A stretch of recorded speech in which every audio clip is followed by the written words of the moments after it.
Hello, hi, and welcome back to my channel.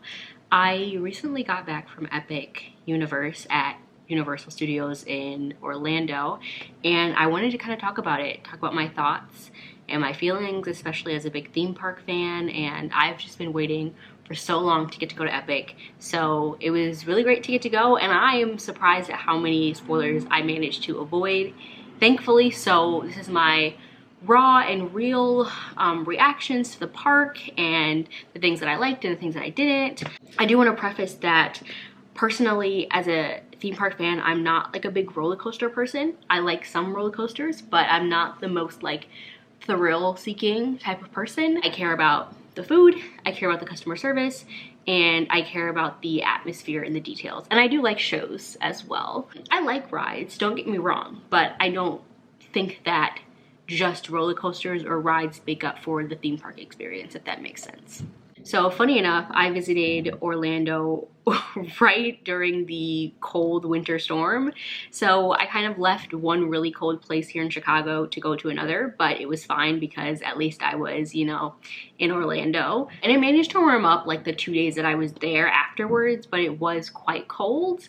And you know, that definitely changed the atmosphere of the park. If you don't know what Epic Universe is a theme park located in Orlando, Florida. It has, I believe, 5 lands in the park, and it's connected to Universal Studios. So I'm gonna talk about the things that I really liked first, and then I'll kind of go into some of the cons that I did notice about the park. I have been to Universal Studios a lot before. I used to have a Universal Pass when I lived in Orlando, so it's a very familiar park to me, and just like Disney. I'm gonna be looking at my notes on my phone here. I have quite a lot, but let's get started. I feel like it's always nice to have anything new, right? Like Orlando for so long has not had a new theme park, so that is just fun and groundbreaking in itself. Like it's always nice to have something that feels so new and so different and so unexplored. So I can see why the average Orlando resident is really loving this park, because it is just something new to do. I really liked in Celestial Park the amount of grassy areas and benches. To its fault, I do think that it's maybe too much. Like a lot of Celestial Park, which I'll get into later, is just empty area. You're just kind of like walking aimlessly to the next land. But I do really love the grassy areas. Actually, there were a lot of times during my trip there where I just sat on the grass and like watched the fountain show and just enjoyed. And getting at that, the worlds in Epic Universe are just so detailed. They're really beautiful, and I, you know, really respect how much time and detail and attention they put in the park, because you can definitely see that throughout the areas. It's just a very beautiful and aesthetically pleasing park, and it is even more gorgeous at nighttime. Like the park changes itself so much from day to night, and I think that's something really fun and interesting. I loved how alive the park came in the nighttime. It was almost like a different place. Everything was lit up. It's so beautiful, and I think honestly Celestial Park is the most beautiful at night. In the daytime, there's not much going for it, but like at night when you see like Stardust Racers and the carousel and like just everything lit up, it is truly beautiful. I also, of course, as I wear, you know, a Dark Universe merch, really loved Dark Universe and the Monsters Unchained ride. I am guessing that it must be an underrated ride, because when I was there for the 3 days, the ride itself was maybe at 20 minutes most of the time. In fact, the first time I rode it, I was a walk-on. Like I literally walked onto the ride, so it is pretty, I guess, underrated, which I don't understand that. But it is such a cool ride. I think the queue honestly is more scary than the ride itself. Obviously, you know, it has some dark themes and it has the monsters, but like the ride itself is not like a thrilling ride. There's some moments where, you know, the cart is like, you know, going this way, but it never really makes super fast movements. It's pretty fluid, and it kind of reminds me of what is it? Forbidden Journey. It reminds me of Forbidden Journey, which I love that ride mechanic, so I was not surprised that I really like Monsters Unchained. But that being said, the animatronics on that ride are just like stellar, and it's so fun to ride over and over and over again. That being said, I also really like that the characters in Dark Universe are roaming characters.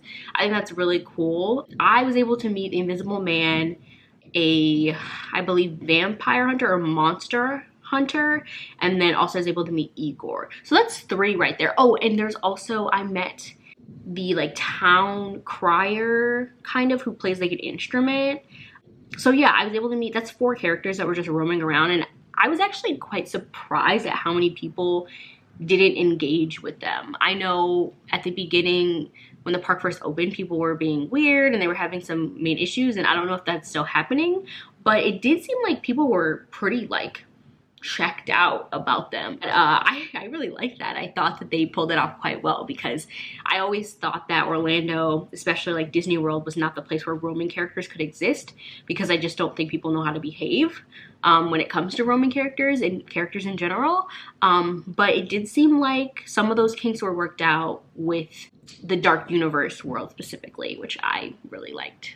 Speaking of Dark Universe, I did really like the food. I know maybe some people might have different opinions than me, but the food there was really stellar compared to like most theme park foods. Just saying. I did have issues with how you get the food and things like that, which I will get into later, but I did overall enjoy the food that was there. And with Dark Universe, I feel like it's kind of this land that you have to explore to see, which is kind of fun to me. Like, doors are closed. There's no like doors that are wide open. Like, if you want to go in a restaurant, 9 out of 10 you're gonna have to open the door, which just kind of gives, I don't know, this like air of like mysteria in a way. Is that even a word? Mysteria? Maybe. I don't know, it just gives this like fun excitement. Like, am I supposed to be here? And then you open the door and you're like, oh, I am supposed to be here. Okay, I'm gonna move on. I really liked how each bathroom in each land was different. So like the Dark Universe bathrooms were different than the Nintendo bathrooms, and like it was just like a little detail that worked so well. I loved it. I was obsessed. I was like, I gotta go into every single bathroom. I'm kind of gonna be going back a lot of like back and forth, so apologies. The transportation to Epic, I was a little worried that it was going to be kind of crazy and chaotic, but I stayed at the Dockside Inn and Suites, and my bus ride to Epic was maybe about 10-15 minutes, if that, and that was it. And I felt like the buses came pretty consistently, so I really appreciated that. Like, every bus was, you know, running on the clock. Now, again, later on, I'm gonna get into some of my issues with the communication on the buses, but in terms of how fast they got us to Epic and back, it was really great. It also helped that I stayed in a hotel that was a little bit closer than the other ones. I think if you stayed at like the Volcano Bay hotels, you'd be a little bit farther from Epic, but overall, it's still not bad. Like, Epic is not as far from Universal Studios as I thought it would be when they were first doing construction. So I really appreciated that. Okay, I'm gonna move on to the food, because I did mention that. Just overall in all of the lands, I would say I really liked the food, besides Nintendo or Super Mario World. That food, you can keep that. But especially in Isle of Berk, the food there was so good. I had the salmon bowl, and then I also had the chicken cone with like hot honey chicken, mac and cheese, and aioli. It was so good. I feel like the flavors really packed a punch, and they weren't afraid to do things with spicy flavors and things like that, which I feel like theme parks always kind of take the back seat when it comes to flavors that are different or spicy. Like, I feel like they tend to go bland. I really appreciated that about Epic when it came to the food. I felt like a lot of the things were very new and different for a theme park, and I really liked that. And I felt like my food came out quite quickly and efficiently. Like, it was fast, faster than I've noticed at Disney or things like that. So I just really appreciated that detail, and I liked how the food was just good. I will say my favorite thing was probably the chicken cone, which I'll insert a picture, but I do think that was my favorite thing, and I do think that Isle of Berk has the best food in all the lands so far. Okay, I also want to say, just in general, I'm a big fan of Captain Cacao, and you know, I'm rooting for the Celestial Park area. I even got a pin. It's a Captain Cacao pin. It has him and his little airship, and it's so cute. I will get into more about Captain Cacao and the other things that I didn't necessarily, I think could be improved. But as a mascot and as like a creative concept, I really like the area. And the Celestial Sweets that I got from the Moonship Chocolate Place, which is where Captain Cacao is, that was a lot of words. But the sweets that I got in the shop were so good. I got like a snickerdoodle macaron and some little chocolates, and they were delicious. So 10 out of 10 for that. Oh, something else that I really loved was the music of each world. Like, I loved the music in Celestial Park. I really did. I loved the music in Nintendo. I loved the music in Isle of Berk. Like, I love how much detail they took into the soundscape of each world. I really appreciated that, and that was fun. Okay, I did like the show in the Ministry of Magic area, which is like the Arcane Circus. That was really cool. The queue was so beautiful and detailed and just like insane. I love circus stuff, so it was like kind of cool to see something that was circus themed. And then like you're loaded in to like this giant area and you think you're gonna be standing, and then they like take you into the actual theater. I will say a lot of people were confused about that. Some people even left because they thought they were gonna have to stand, again, because communication is not good and you're not telling people what they should be expecting, and there's a lot of not communicating, and the cues don't tell you what you're in store for, but okay. But I did like the show. I thought it was very good. The puppets were so cute. It was adorable. Like 10 out of 10.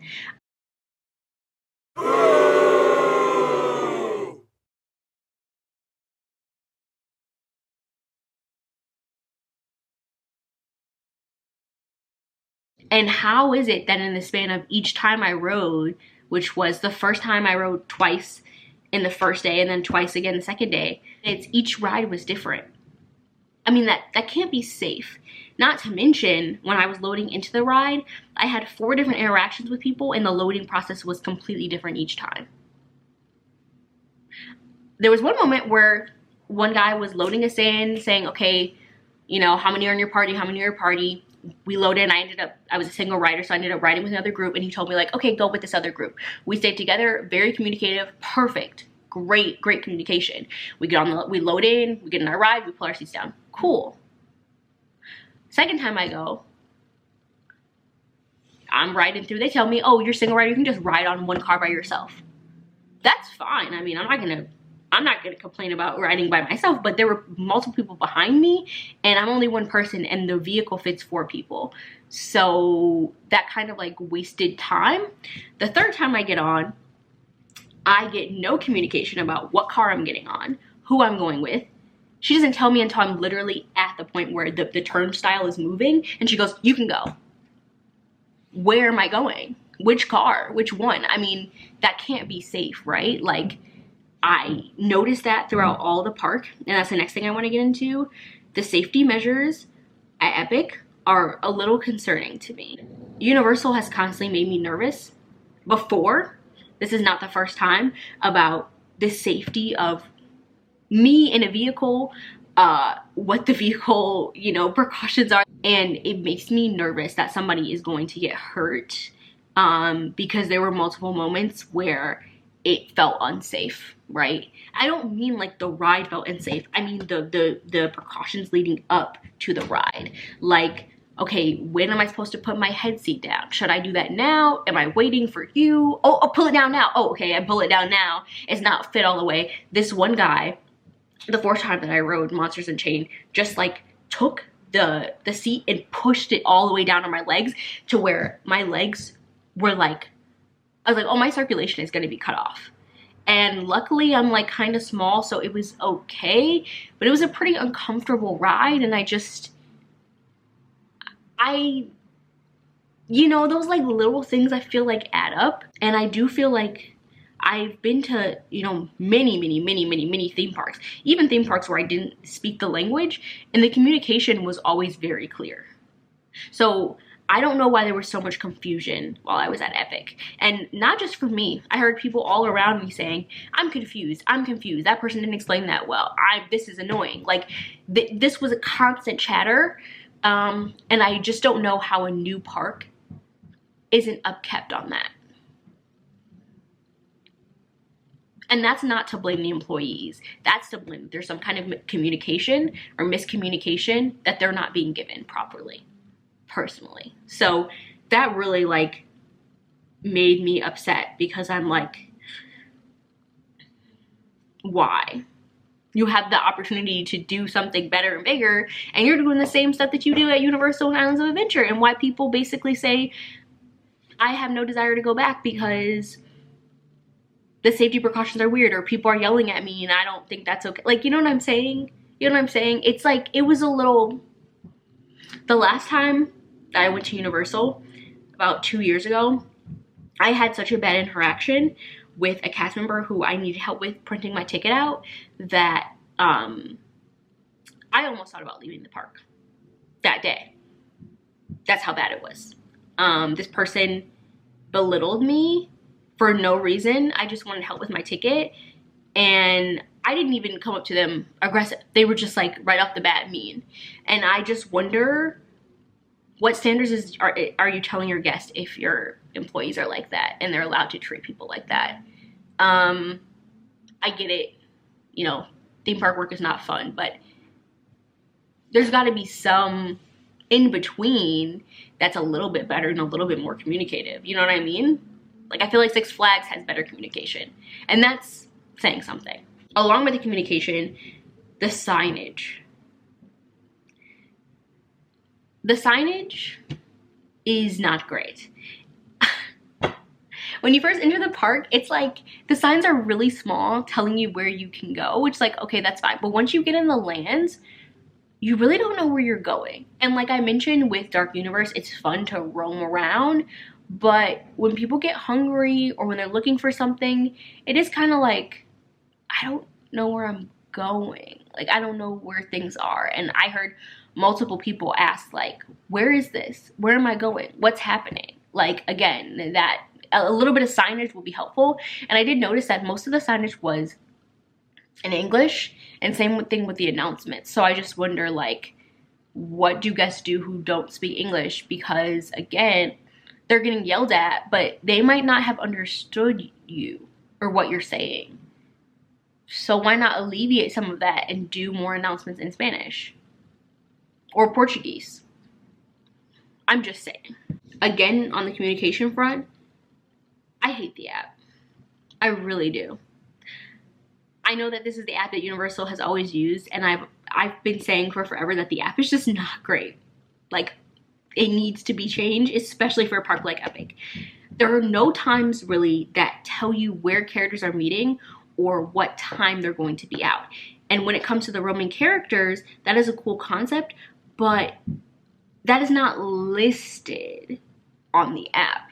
So you don't even know that roaming characters are going to be out until you see them, which I don't feel like is great for a person who's only got one day in Epic and they want to see everything. It's like you're not really giving them proper information, so they can't really decide what their day is like because they don't know what time characters are meeting, and the wait times to meet characters are not listed. So when it comes to Toothless, you can look on the board that is outside of in Celestial Park at the time that it takes to meet, like Toothless, for instance. But when you go to the app, there's nothing telling you what time, like how long you're going to wait. So if the wait time for Toothless is 130 minutes, you don't know that until you either are in front of the queue to meet Toothless or you go to one of those boards and wait for it to pop up.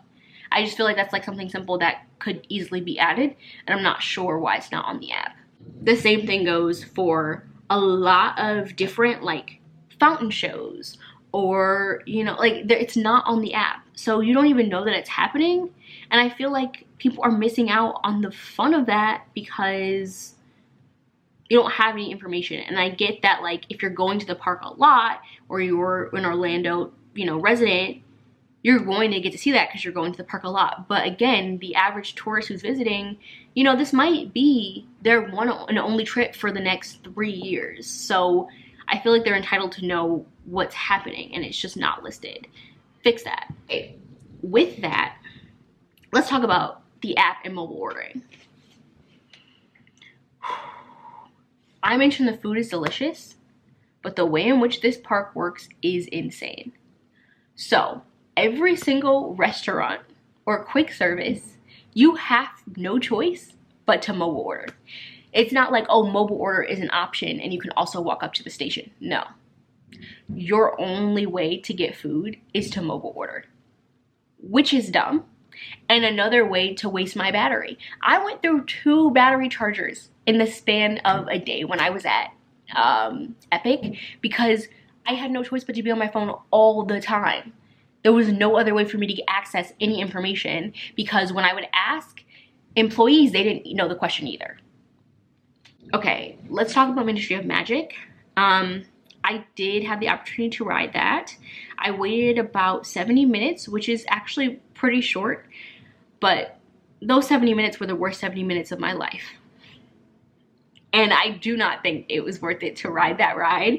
I think that Ministry of Magic is the worst ride in Epic Universe, I could say. It has a lot of hype online, and I think it has hype because it is aesthetically pleasing, at least the first part of that queue that everybody sees. But once you make it past that queue area, it is just lines and lines and lines, and it's just brick, brick, brick, brick, or actually, I guess it's tile. Lots of tile, tile, tile, and you're just going upstairs to go downstairs, to go upstairs, to go downstairs. It's awful. Like, it's like torture. And also, when I was riding, the ride got delayed too, which at this point, I don't know when Ministry of Magic does not get delayed. It gets delayed like every 10 minutes. It's crazy. So we finally get on the ride. It reopens. We get on. I am so underwhelmed. I'm so underwhelmed by this ride. I kid you not. It is maybe 3 to 4 minutes long, if that. You can't really hear the audio because it's low, and like the ride isn't that thrilling. Like, I was just shocked by how unthrilling it was. Like, I was imagining a more very, very tame Tower of Terror, and it kind of is that, but it doesn't really successfully do it in a fun way, if that makes sense. I feel like a hater, but it just didn't live up to the hype.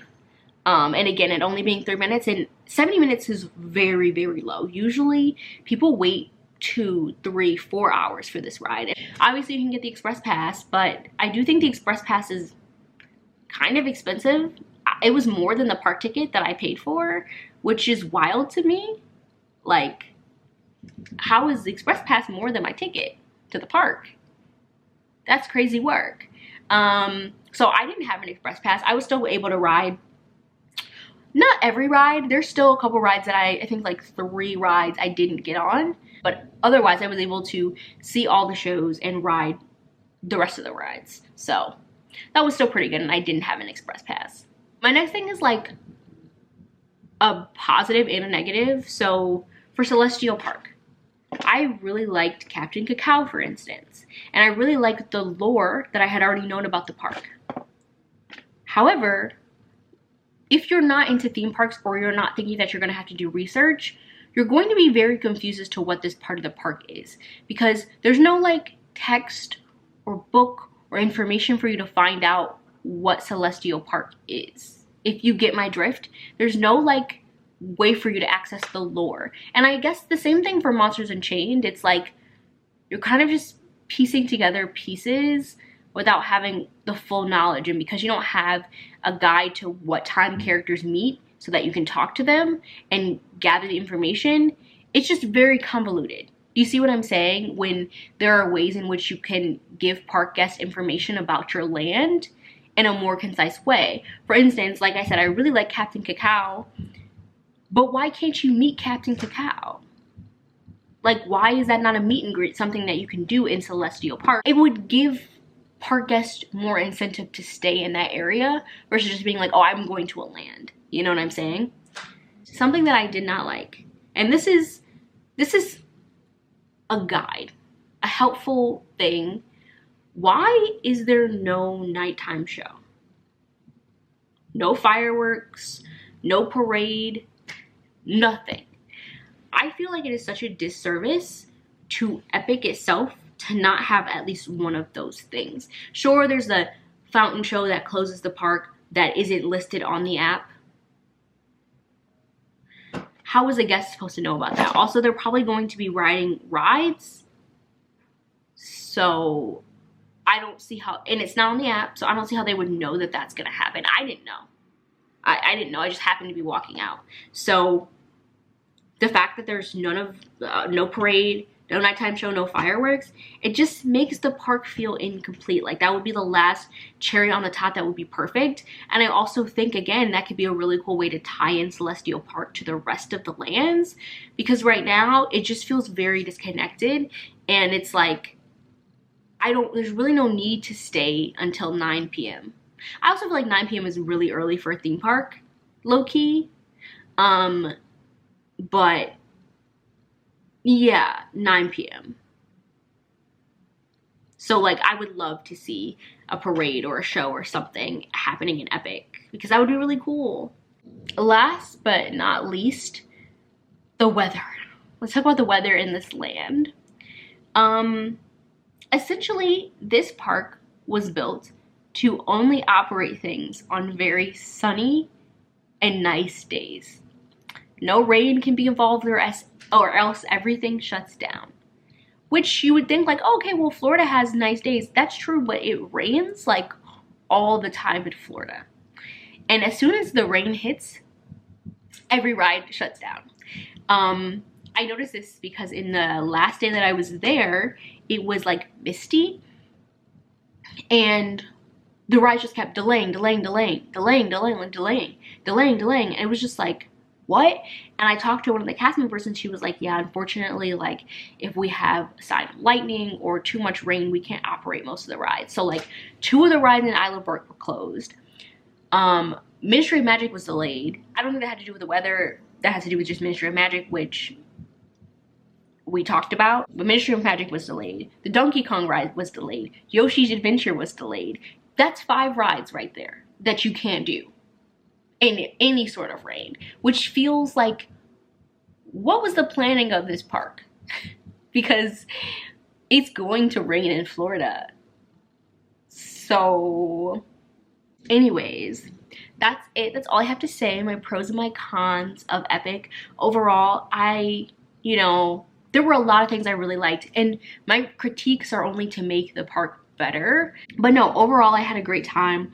I'm so excited that I got to go. I hope I get to go again and see the park constantly change and be better, and just, try more of the food, because the food was so good. And I wouldn't be wearing my Dark Universe shirt if I didn't. You can't see the back. Wait, let me see if I can get up. Wait. Thanks for watching. Bye.